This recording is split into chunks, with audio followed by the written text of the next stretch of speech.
que são ribeirinhos, a gente compreendeu em diálogo com eles que pensar o bem viver para o povo Trucá seria referir-se diretamente ao Rio São Francisco, tendo em vista que a perspectiva do bem viver que a gente assume, levando em conta que a teoria do bem viver não é uma perspectiva unívoca, existem diversas expressões teóricas sobre o que seja o bem viver, e a gente tem que trabalhar com a especificidade. A gente sabe que tanto para os povos andinos e a diversidade de povos indígenas que nós temos no nosso continente, a concepção de bem viver vai variando também de povo por povo. Então, existem várias concepções.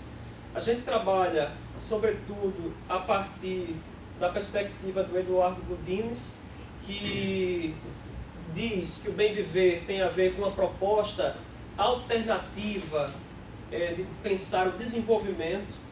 Então, é uma proposta contra-hegemônica em relação à maneira como se vem pensando a economia, a exploração do meio ambiente, a relação com o outro e a relação consigo mesmo. Então, por essa perspectiva,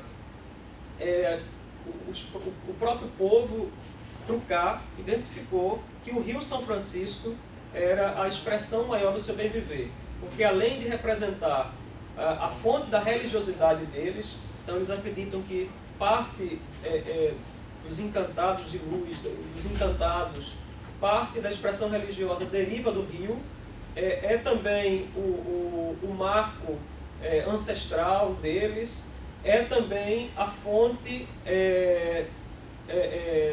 econômica, né? A fonte de sobrevivência deles, porque eles vivem também do rio. Então, no Rio São Francisco se encontra a expressão do bem viver. Os indígenas, cada um ao seu modo. Nós iniciamos inicialmente com um grupo de discussão sobre o que era o bem viver, a partir desse marco teórico, e da discussão do que é o bem viver, eles passaram então a desenvolver ações nas escolas para contribuir diretamente com os estudantes da educação básica na reflexão sobre a importância do bem viver para o povo Trucá. No povo Trucá, a discussão do bem viver era uma discussão que não tinha uma grande expressividade. Então, a maioria dos indígenas não discutiam o bem viver, apenas alguns indígenas conheciam essa discussão de maneira mais aprofundada por eventos, por estudos pessoais, mas dentro do povo não havia uma discussão ampla sobre o que fosse isso.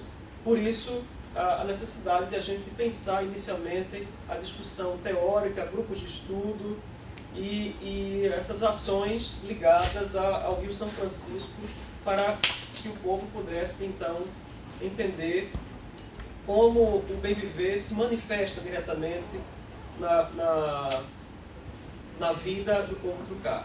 A segunda ação, que é essa que eu vou mostrar para vocês, o produto, nós decidimos, diante das circunstâncias, o PIBID de Diversidade, já no seu primeiro ano de existência, passou a sofrer cortes de recurso que inviabilizou muitas de nossas ações.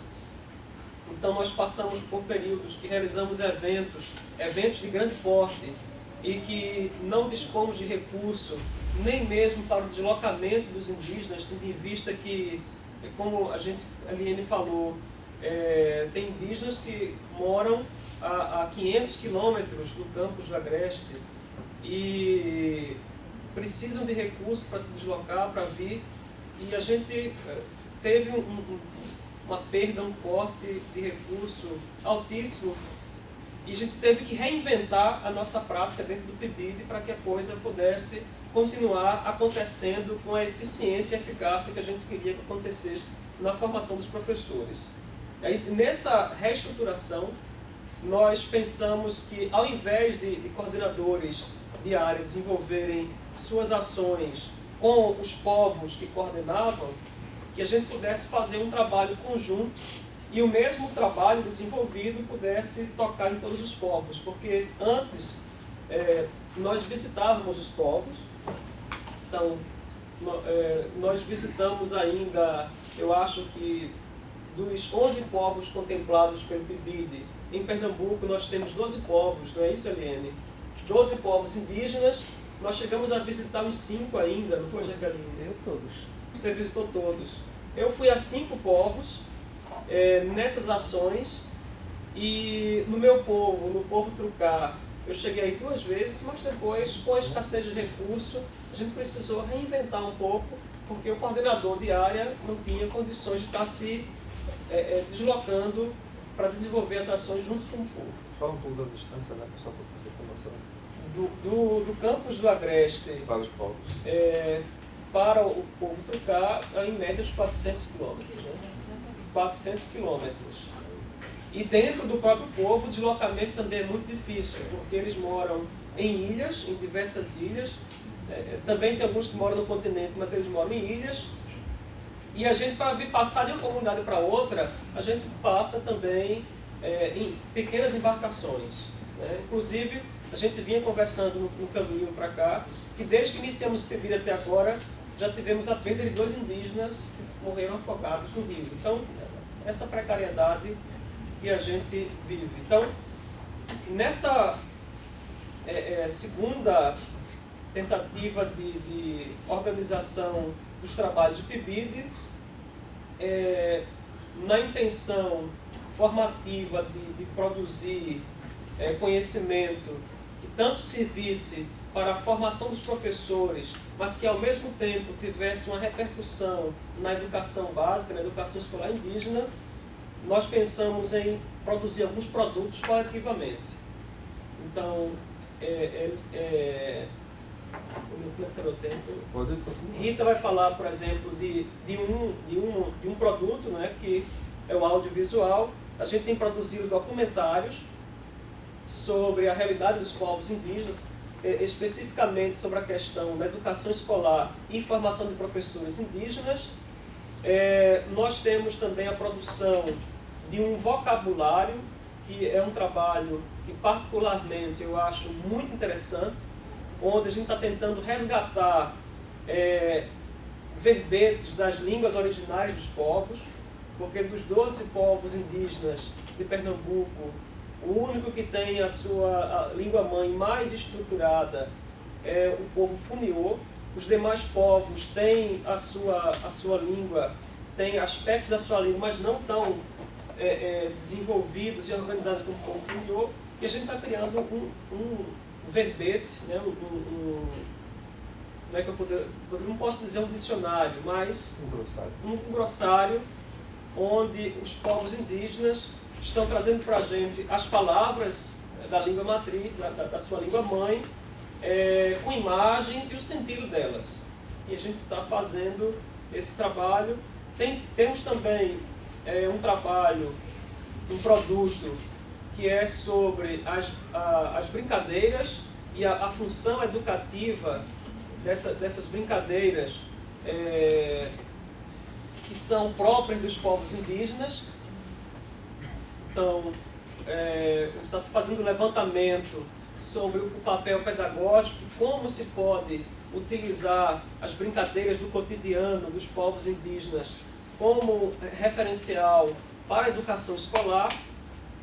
E o professor Everaldo, eu e inicialmente também o professor Jansen como colaborador, iniciamos um trabalho de dossiê sobre a memória dos povos indígenas de Pernambuco, com o objetivo de produzir um material, os próprios indígenas produzirem um material sobre a história dos povos indígenas que pudesse ser utilizado nas escolas como um material de apoio para os professores. Então, é sobre esse material que eu vou falar para vocês. Esse material, ele foi concebido não a partir do nosso gênio, da nossa cabeça, mas em discussão com algumas supervisoras do próprio programa. nós pensamos em 4 eixos para serem desenvolvidos e, dentro desses eixos, o que os indígenas acreditavam que era importante ser resgatado da memória dos seus povos. Bom, aí qual é o objetivo da produção desse material? É organizar a memória das existências e resistência dos povos indígenas, porque falar da memória dos povos indígenas é também, e sobretudo, falar das resistências desses povos, tendo-os como narradores de si mesmos. Então, o tempo todo, o nosso grande enfoque é que os professores indígenas pudessem contar a sua própria história, pudessem fazer suas pesquisas, e nós nos colocamos na posição de colaboradores, de orientadores, mas resguardando o protagonismo dos professores indígenas. Mediante a intencionalidade política identitária de visibilidade étnica e de afirmação de sujeitos coletivos em seu existir, ser, fazer, interagir e intervir nos múltiplos espaços que a vida social imprime e demanda. Um dos enfoques que nós discutimos entre os coordenadores do PIBID, da importância desse produto em especial, era que, como esse produto é também disponibilizado para a CAPES, nós teríamos também um marco político de dizer que nós temos uma produção de material, os povos indígenas têm uma produção de material sobre a sua memória que é utilizada na educação escolar e na formação de professores. Então a gente entendeu que isso tem a ver também com essa política identitária de visibilidade étnica. E os objetivos específicos: fomentar a força das identidades na política, a política nesse sentido, viabilizar a sistematização da memória coletiva, segundo as escolhas valorativas preconizadas por cada povo, demarcar presença das populações indígenas de Pernambuco na literatura, nos espaços acadêmicos, engrossando as fontes documentais indigenistas de natureza das políticas afirmativas. E aí, esses eixos que eu vou apresentar para vocês foram eixos que foram discutidos com as supervisoras do PIBID, que são indígenas, são professoras indígenas, foram também alunas dessa licenciatura intercultural. São 3 supervisoras indígenas, uma do povo Pancará, uma do povo Chucuru e uma do povo Entre Serras, que com a gente estabeleceu, propôs esses eixos de construção da memória dos povos indígenas. Então, o primeiro deles é a ancestralidade, onde se pensou no seguinte: relatos e imagens de mais velhos, dos mais velhos, sobre a existência do povo, genealogias, espaços, festividades, vestimentas, sinais visíveis das gerações anteriores que fundaram a identidade do povo, pinturas rupestres, furnas, pedras e ou serras sagradas, rios, cachoeiras e modos de escuta dos encantados, tradições e práticas de cura. Então, o tema ancestralidade é um tema muito caro para os povos indígenas. A gente entende que tanto a ancestralidade é uma temática que envolve todas as outras. Então, para a lógica própria dos povos indígenas, que é muito diferente da lógica acadêmica e ocidental, a gente não separa as diversas dimensões. Então, a ancestralidade, ela na verdade tem um papel não apenas transversal, mas um papel, eu diria assim, gosto da palavra, entranhado com toda a realidade escolar indígena e cultural do povo. A questão das retomadas, que é uma outra temática fundamental para essa política identitária dos povos indígenas, Eliane, como falava muito bem, eu achei muito interessante a fala da Eliane, quando ela falou da perspectiva que havia teórica do desaparecimento dos povos indígenas e que nós assistimos, na verdade, um ressurgimento, digamos assim, um novo fôlego para os povos indígenas, e certamente em todo o Brasil, mas em Pernambuco a gente conhece mais de perto, essa contrapartida se deu a partir do que nós chamamos de retomadas. Então, os povos indígenas, eles, a partir da ancestralidade, da identificação dos espaços sagrados, da identificação dos seus territórios com base no que foi legado pela ancestralidade. Então, eles começaram a discutir entre si quais eram aqueles espaços os territórios que historicamente que os seus pais, que as lideranças diziam, olha, aqui acontecia o nosso ritual, aqui nós tínhamos um cemitério, aqui nós temos uma pedra sagrada, uma serra. Então eles passaram um processo político de retomada desses espaços. Também houve um processo de retomada da educação escolar, não é? Com essa especificidade dos povos indígenas, que ainda é um processo. Essa retomada não foi plenamente acontecida, realizada ainda, mas é um processo que nós tememos que agora haja um retrocesso nessa retomada, e a gente... o outro eixo é o eixo das lideranças, que também tem um papel muito significativo dentro dos povos indígenas, sobretudo no aspecto da sua organização social própria. E quando a gente fala de organização social, isso também tem bastante a ver com as nossas discussões sobre a questão do bem viver, não é? E sobre a questão de um modo alternativo de pensar a sociedade. Então aí os indígenas vêm resgatando as lideranças do seu povo. A gente tem observado, por exemplo, o papel importantíssimo que alguns povos apontam do protagonismo feminino dentro dos povos indígenas.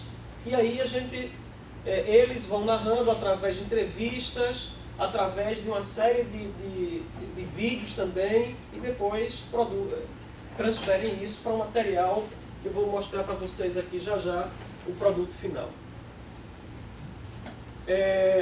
E a educação escolar. Então, quando eu falava aí das retomadas da educação escolar, também faz parte desse eixo aí que foi proposto. Nós fizemos inicialmente, no início do PIBID, um diagnóstico de como era a situação da educação escolar indígena no início, através de questionários, entrevistas, de levantamento da situação física também das escolas indígenas que nós atendemos no PIBID Diversidade, para ver como, no final do PIBID, a gente deixa essas escolas e esse pessoal mais de uma forma que atenda melhor a realidade própria dos povos indígenas. Bom, eu vou adiantar um pouco, já me mostrou que só tem mais 5 minutos. A discussão eu já fui fazendo ao longo, eu vou fazer só umas considerações em relação ao que a gente tem produzido. Então, a descrição das condições de vida, território, sobrevivência precária, mediante situações e contextos bastante diversos, e o parentescos com outros povos indígenas. Isso é um ponto que chamou bastante a atenção da gente. Então, nesse dossiê, na medida em que se relata essas condições de vida, a gente percebe claramente a condição de luta e resistência dos povos indígenas e como os povos indígenas se compreendem coletivamente, ou seja, mesmo cada povo não entende que a luta é individual por povo, mas é uma luta coletiva. A forte relação de pertencimento às origens, territórios, ancestrais, presença da ideia e sentimento de um coletivo, de pertencimento ampliado, que é isso que eu acabei de falar. Um dos traços das narrativas consiste na postura dos seus autores, que são os professores e professoras indígenas, em que o sujeito coletivo é prevalecente. Então, nos textos que a gente vem produzindo sobre a memória dos povos indígenas, o que nós identificamos com grande força é uma enunciação de um sujeito coletivo. o que difere bastante da nossa compreensão não indígena, né? De como se manifesta isso na dimensão não indígena. A dimensão simbólica destaca-se como elemento aglutinador da memória e dos processos de reinvenção. Então, o território sagrado, as artes indígenas, a força reveladora e inspiradora da natureza, tais como o toré, os rituais religiosos, não é? E etc., né? Como penhoras da identidade, como penhoras identitárias e políticas dos povos indígenas. E a escola como espaço social demarcador de lutas e tensões pela apropriação do conhecimento e, por conseguinte, da afirmação dos sujeitos sociais. A gente observa que a educação escolar indígena tem um papel importantíssimo nesse processo todo, por permitir que seja mais um espaço, a partir dessas retomadas, de enunciação desse sujeito coletivo. E as pessoas de referência reúnem vários talentos, dotados de sabedoria de vida em seus aspectos curativos e defensivos, que diz respeito à experiência das lideranças. Pronto. É isso. Muito obrigado. Agradeço. Professor Fernando, convido a Rita para fazer a sua fala. Bom dia para todos. Como já falou, meu nome é Rita, sou do povo Cambiuá, sou indígena Cambiuá. Sou estudante da Universidade Federal de Pernambuco, faço o curso Intercultural Indígena. Sou também bolsista do PIBID e sou professora indígena no território Cambiuá. Então, Fala mais alto que mulher. Fala mais alto. Então eu trouxe, Fernando e Eliene já trouxe aqui bem amplo um pouco da nossa história. E eu trouxe aqui também, que eu estou participando do audiovisual, a construção de um documentário, onde nesse documentário a gente está registrando todas essas coisas que já foram faladas, falando da nossa história, da nossa luta, da nossa educação. Então esse documentário vai apresentar, tornar visível tudo isso. Vai ser escrito e também vai ser documentário em um audiovisual. Eu estou participando desse documentário. Então eu gostaria de apresentar de início os povos indígenas, que fazem parte de Pernambuco. São 12, cada povo tem um símbolo que o identifica. O meu povo é Cambiuá, esse símbolo nosso aqui é um aió, é uma arte que é produzida pelo povo e é utilizada em várias ocasiões. Então cada povo escolheu um símbolo para que possa ser identificado. E são 12 esses povos, nós temos aqui Cambiuá, Pipipã, Funiô, Pancaiucá, Tuxá, Trucá, Aticum, Chucuru, é tipo uma bolsa feita de uma planta chamada caruá. Chucuru, Pancará, Entre Serras, Capinauá e Pancararu. Então são esses os povos. Cada um desses povos escolheu um representante para que possa estar fazendo as filmagens. Escolheram pessoas que tivessem um pouco mais de habilidade, porque a gente sabe que nas aldeias ainda não chegou muita tecnologia, então são poucos que têm alguma habilidade. Então, de Cambiuá eu fui escolhida para estar fazendo essa produção. E essa produção tem sido muito rica porque a gente tem ido aos nossos anciões, às nossas crianças, jovens, professores, recolhendo toda a vivência, né? Toda a história de como é que se dá a vida. Então, ninguém melhor do que nós para contar a nossa história, né? Porque tem ido pesquisadores, mas às vezes trazem a história um pouco diferente do que ela é. E agora sim vai sair uma história com a nossa cara, porque nós somos autores da nossa própria história. Então, através do incentivo do PIB Diversidade, os indígenas de Pernambuco, que fazem parte da licenciatura intercultural indígena, estão produzindo esse material, esses materiais didáticos que poderão ser usados nas escolas indígenas, contando as trajetórias de lutas, conquistas, bem como o modo de vida dos mesmos. Os materiais que estão sendo produzidos, Fernando já comentou sobre eles, que é uma cartilha. Nessa cartilha vai estar trazendo como se dá a educação escolar indígena, também algumas brincadeiras do povo e o modo de vida de uma forma geral. O dossiê, que foi o que o Fernando acabou de apresentar, o dicionário de vocábulos e o documentário audiovisual, que é o que eu vou falar um pouco mais sobre ele. Então, o objetivo desse documentário, o objetivo é levar para as pessoas, a comunidade indígena e não indígena, a nossa história contada por nós mesmos. Então a gente fez entrevistas com anciões, a gente fez filmagem nas escolas, a gente fez filmagem com as crianças. Então tudo isso vai estar nesse documentário. A parte principal que a gente está retratando é a educação escolar indígena, as retomadas, e como se deram as retomadas. Como a gente sabe, os povos indígenas estavam no esquecimento, achavam que tinha se acabado, mas aí ressurgiram e ressurgiram com força, se uniram para isso, porque a gente viu que não adianta você lutar sozinho. Então houve essa união, começaram a se juntar, se articular e ressurgiu com força total, e hoje estamos aqui, né, fazendo parte de uma licenciatura, podendo ser visível. Então o objetivo desse documentário é mostrar para o mundo que nós existimos, que tem indígenas em Pernambuco. Aí, a construção de audiovisual se deu da seguinte forma: foi escolhido, como eu já falei, de cada povo um representante.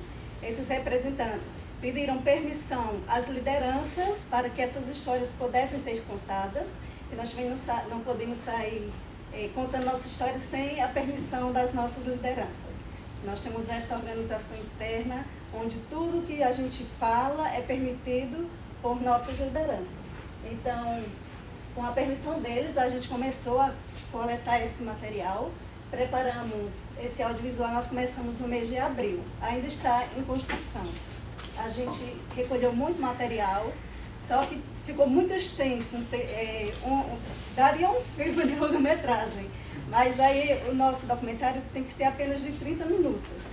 Então a gente teve que sentar para ir cortando e deixando apenas as partes importantes. Nós ainda estamos em construção para que ele chegue a 30 minutos. Então está sendo difícil, porque é muita história, mas a gente pretende continuar uma coletânea de vídeos para contar as outras partes. Nesse momento, nesse primeiro, é sobre a educação, as retomadas e a ancestralidade. Então é dessa forma que se deu. E as expectativas é que possa se tornar conhecido, né? Que o mundo possa saber da nossa existência, possa nos conhecer e que também possamos ter mais pessoas apoiando a nossa causa.